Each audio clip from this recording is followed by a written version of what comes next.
Well, Jamie, thank you very much for all the work in pulling us together. Mr. Chairman, thank you. Professor Archer, thank you for all the effort in elevating this issue. Welcome, everyone. Let me just take a moment to introduce International Justice Mission. We have been working on the problem of human trafficking for just 20 years now. We are now the largest anti-human trafficking organization in the world. We have about 1,000 full-time staff in about 20 different offices around the world, throughout South Asia, Southeast Asia, Africa, and Latin America.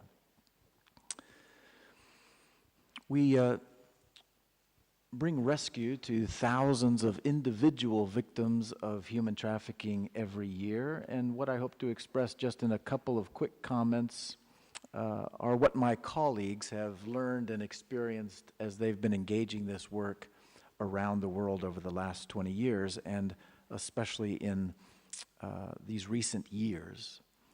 We do, in these thousands of individual cases a year, provide individual rescue, but also long-term aftercare for the victims. And I'm so grateful that this is the focus of our time here.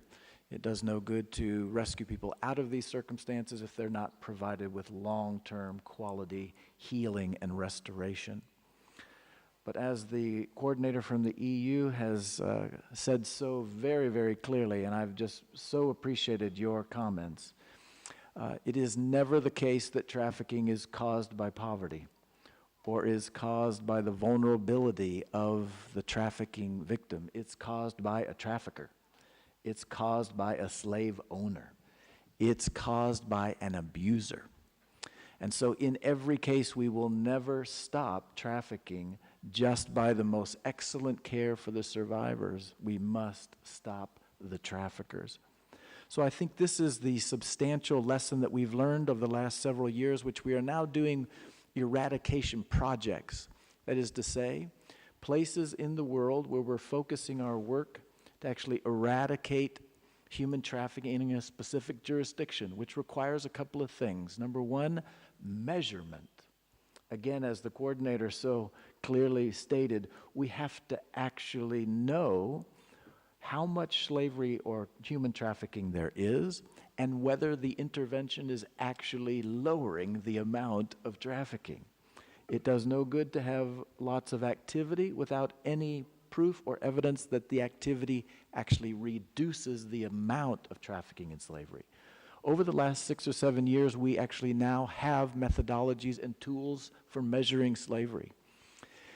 And we have several projects now. I would certainly invite everyone to visit the IJM website, which has these studies that are done by outside auditors that first establish a prevalence of slavery and then examine how the prevalence of slavery increases or decreases in response to intervention. So what IJM has been working on is projects which tend to reveal now that there is a clear vaccine for human trafficking. It's two things. It's great law enforcement and it's great survivor services. Where you have those two things go together, we have measured the human trafficking falls 75%, 76%, 86% in just a 4 to 6 year period of time. This is the kind of rigor that is now becoming possible, and that these are tools that we can begin to now apply in all of our efforts. A couple of things that I would just like to share on behalf of our teams that work around the world, a few observations. Human trafficking is in many respects like the HIV/AIDS epidemic in this respect.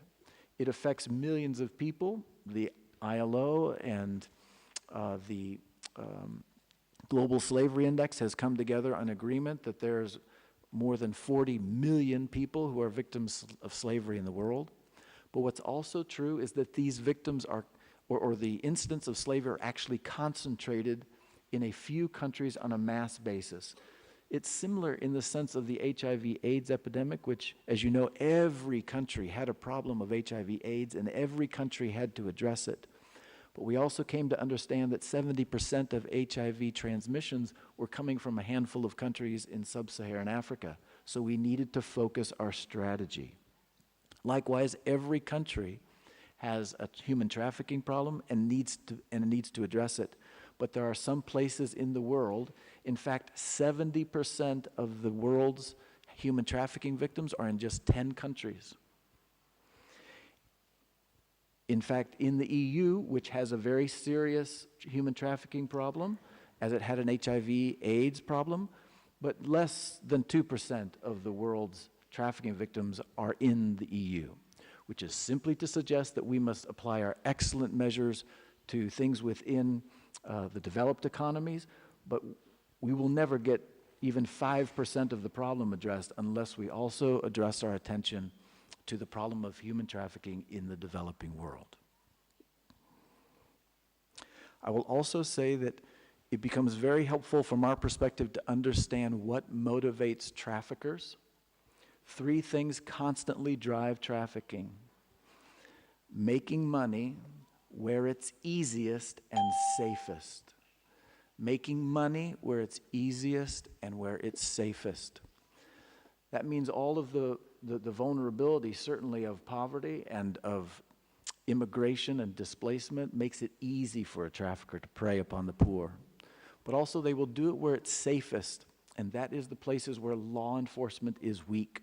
So we need to make sure that we are applying ourselves to not only having great laws, but again, as the coordinator indicated, it's the implementation and the execution of those laws that matter.